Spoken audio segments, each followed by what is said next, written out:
Hello everyone, again this is Marta. Today I'm going to give you a tour in a man-made forest we developed 11 years ago. It is located in San Francisco, Agusan del Sur.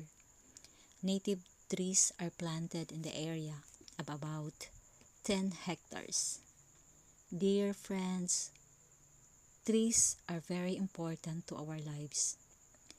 They give us oxygen for free. They provide us shade from the extreme heat of the sun. They protect our watershed for our fresh water. They prevent soil erosions as well as siltations. Trees are habitat of our wild creatures, and they are very important to our ecosystem. Trees are also considered as the natural buffer from the heavy winds.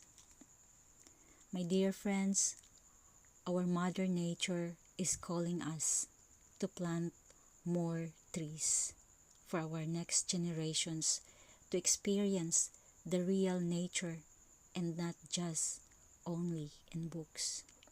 Guys, let's plant more trees. To be updated with my videos, please like, share, and subscribe. Thank you so much for watching. Keep safe everyone. Bye bye and God bless. See you.